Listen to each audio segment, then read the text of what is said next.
I'm deeply pained at the very onset. I must point something out. When we talk on the on the President's address, the Honourable Prime Minister leaves the chamber. Today when we're speaking on the Finance Bill, the Honourable Finance Minister leaves the chamber. We members of the opposition are deeply pained by this. The price of the cutlets in the parliamentary canteen have more than doubled. But when it comes to giving social security for the poorest of the poor, it is still 200 rupees in the last 10 years, no change. We have been unable as a government to compel China to restore status quo ante-April 2020 on the line of actual control.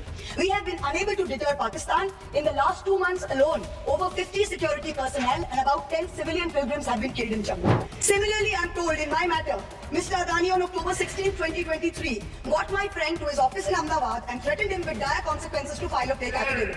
Actually, it was Mr. Adani's in-law, Mr. Cyril Shroff, who filed the fake affidavit and forced him to sign it. And the worst thing you can do is nothing. The Honourable Finance Minister has made a mockery of the people of India in this union budget by doing absolutely nothing. I stand here today on behalf of my party, the All India Trinamool Congress, to speak on the Finance Bill. Madam, I have to say I'm deeply pained at the very onset. I must point something out. When we talk on on the President's address, the Honourable Prime Minister leaves the chamber. Today when we're speaking on the Finance Bill, the Honourable Finance Minister leaves the chamber.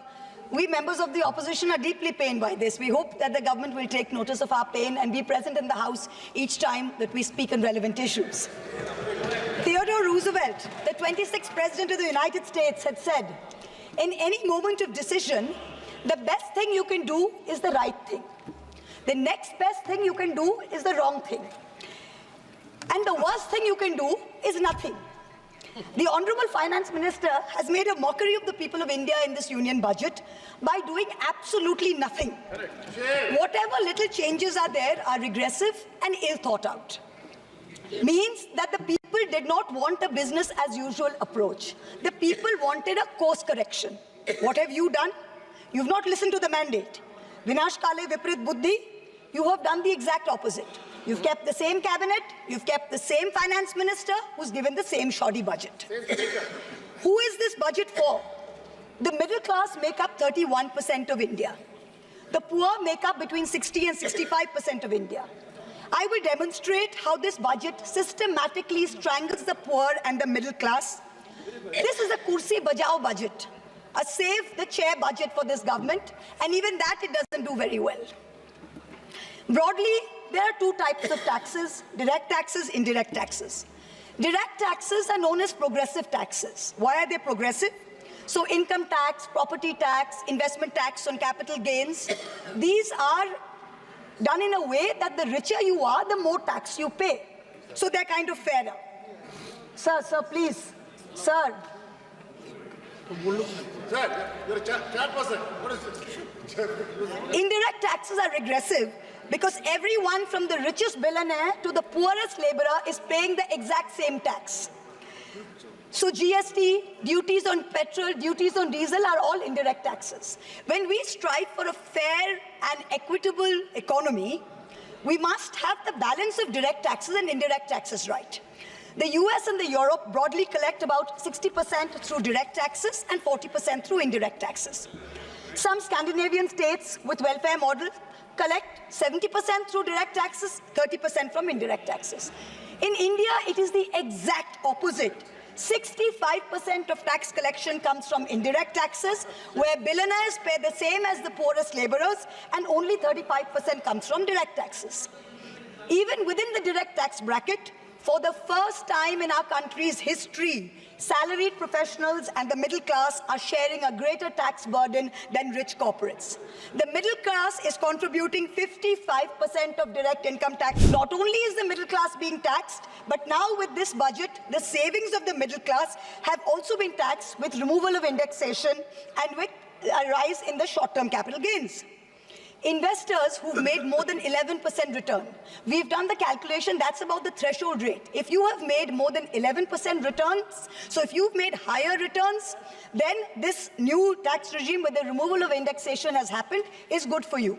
Now, people like our parents, pensioners, salaried middle class, risk-averse people who invested in gold, in property, in debt mutual funds, the removal of indexation has harmed them disproportionately.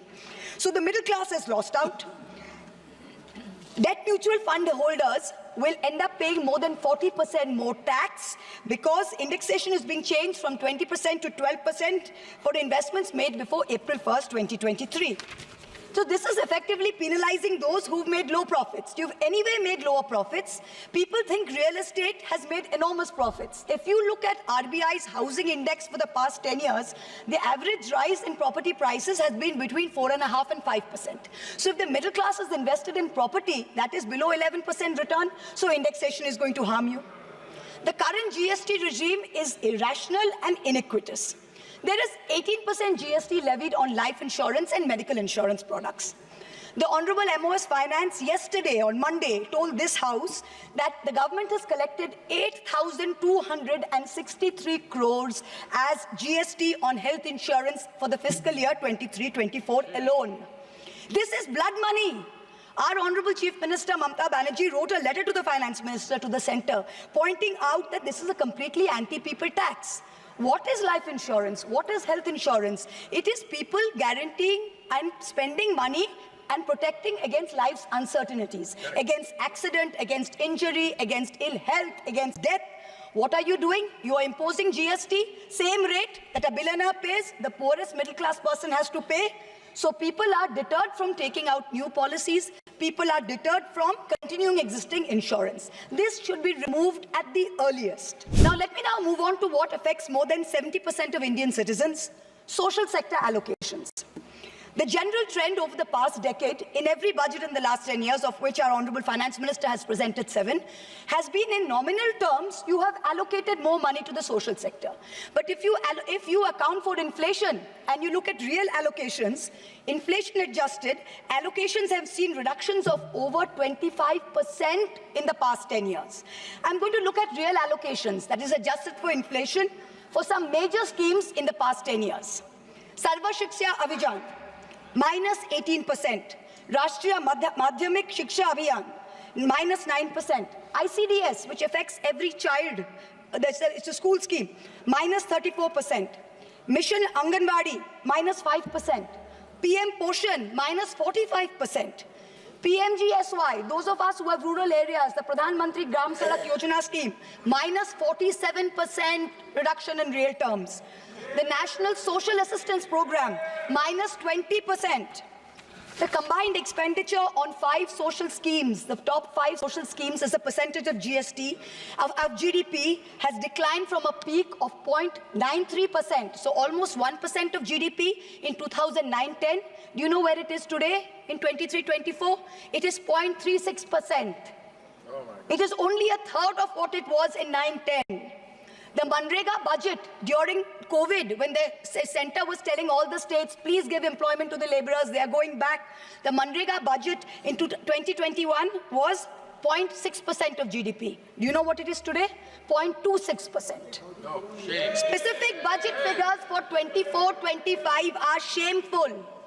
Specific figures, let's look at the specific figures. The allocation for Samarth, which is maternity entitlement and the creche scheme, has been reduced by 70 crores compared to budget estimates of last year.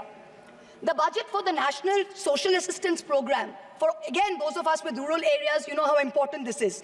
This is what gives social security pensions to the elderly, to single women, to disabled.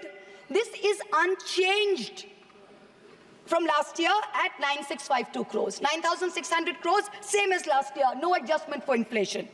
The central contribution to social security pensions has been unchanged since 2014. It was 200 rupees in 2014. It is still 200 rupees per person today.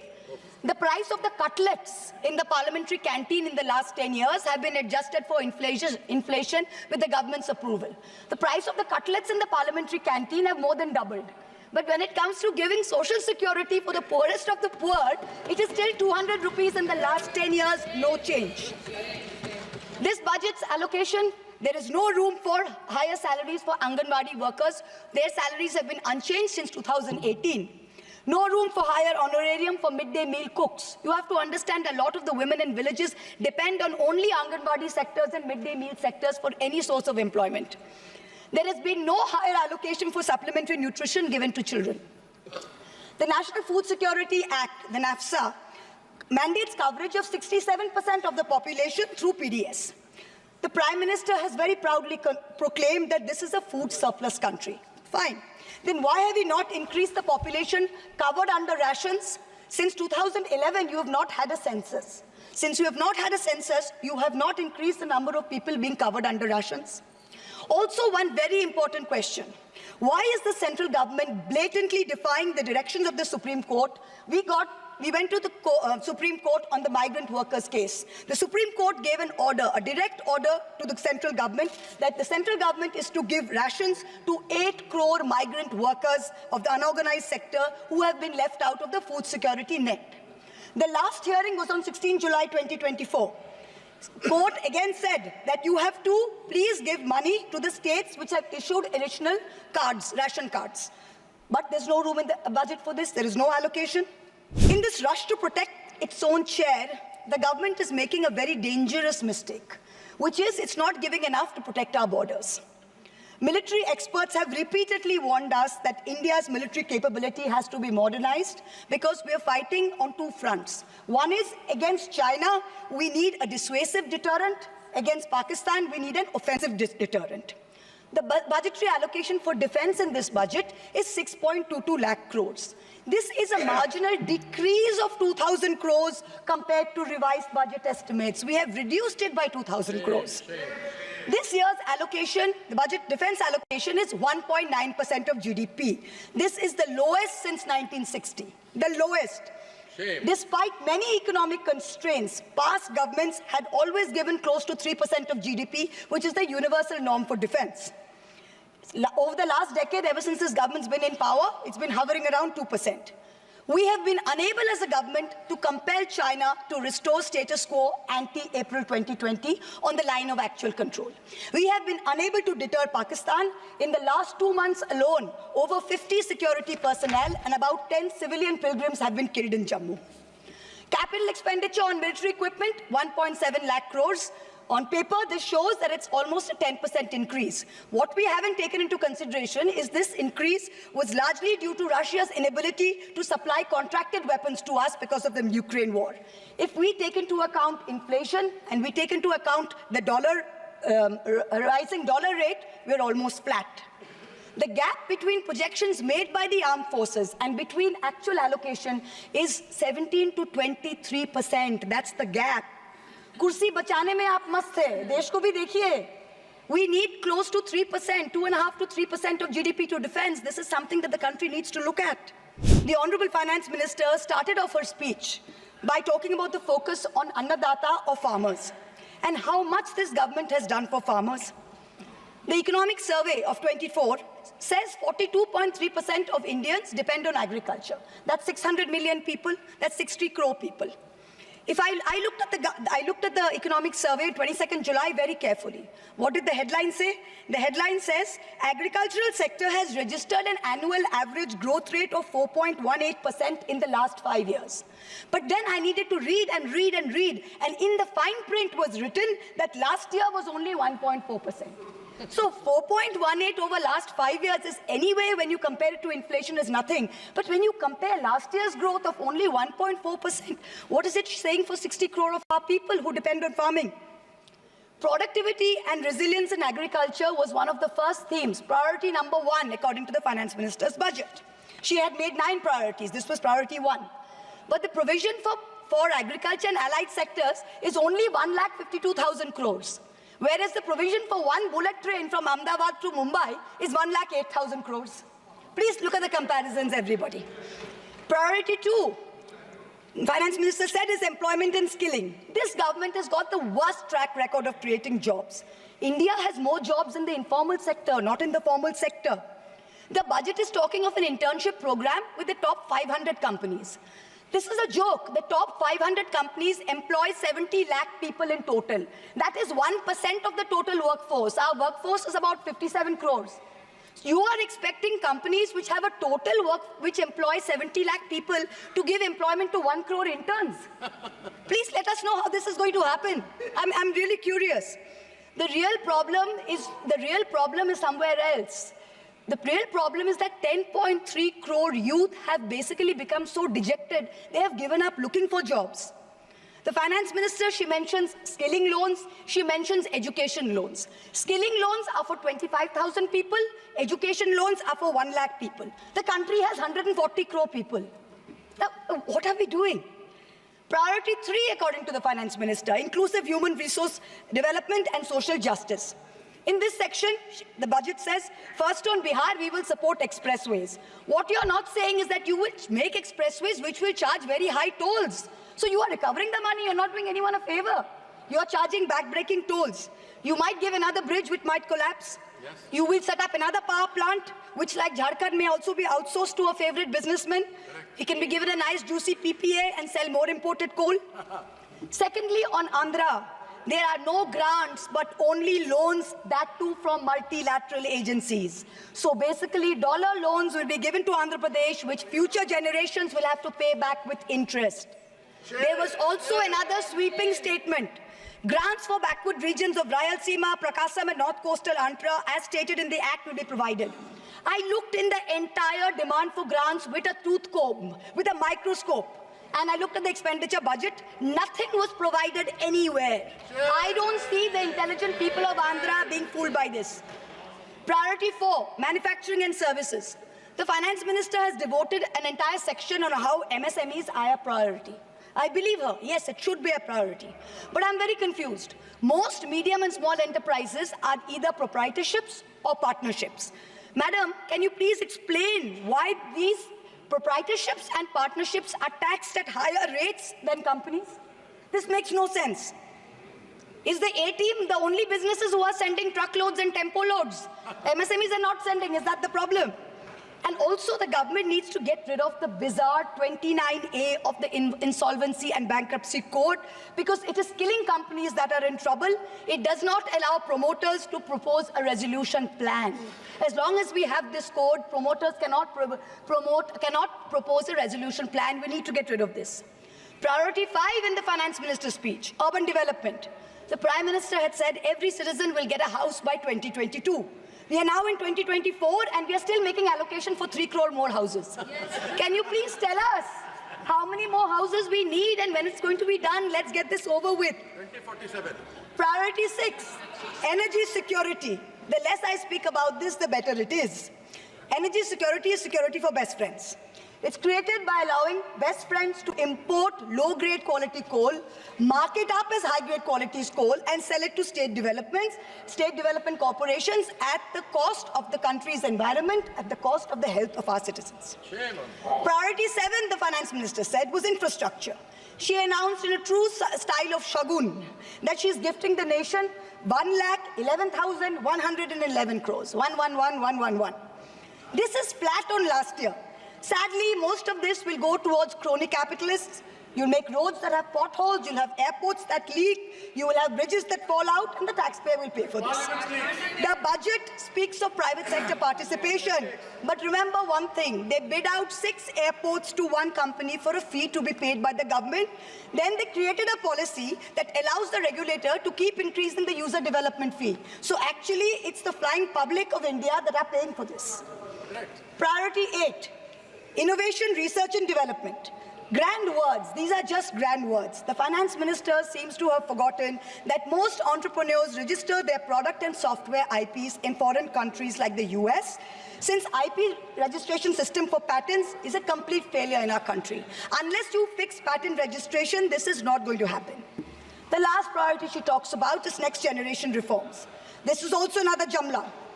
She says, I propose to earmark a significant part of a 50-year interest-free loan for competitive federalism. So this is double speak. We'll keep this money in our pocket. If Nitish ji and Chandrababu ji see through our jumla and they make a big fuss, we'll have some additional funds to keep them happy and to keep the government going. Finally, I have to mention one interesting fact, and I hope that the Treasury benches will have the patience to hear me out. Please.